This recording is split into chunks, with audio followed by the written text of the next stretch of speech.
ఇట్లా పిల్లలకు మనం పెట్టడం వల్ల ఏమవుతుందంటే వాడు ఎంత హ్యాపీగా ఫీల్ అవుతుంది. నేను ఈరోజు రాణినైనా అని చెప్పేసి కదా, నేను రాజునైనా, నేను రాణినైనా అని చెప్పేసి తన హ్యాపీగా. మస్తున్నారా మీరంతా. వా, చేతులు అదేం తెలుసా, మ్యాజిక్ వ్యాండ్. Very good.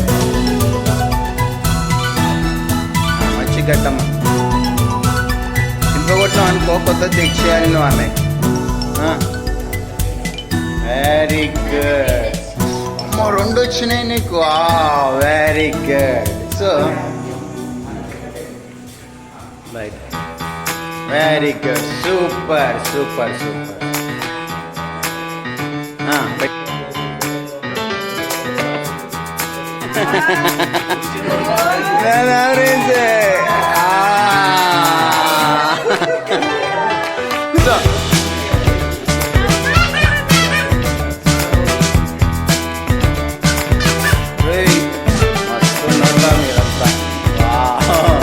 చేతులు అదేం తెలుసా, మ్యాజిక్ వ్యాండ్. Very good. మంచి గట్టమ్మ. చింపగొట్టినావు అనుకో, కొత్త తెచ్చేయాలి నువ్వు అన్నయ్య. Very good. రెండు వచ్చినాయి నీకు. Very good. So very good. Super super. ఇట్లా పిల్లలకు మనం పెట్టడం వల్ల ఏమవుతుందంటే వాడు ఎంత హ్యాపీగా ఫీల్ అవుతుంది. ఈరోజు రాణినైనా కదా, నేను రాజునైనా, నేను రాణినైనా హ్యాపీగా.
చెప్పులన్నీ కూడా క్రమ పద్ధతిలో లైన్ ఒకే దగ్గర ఇరవాలని చెప్పిన గుంపు గుంపు రావాలి.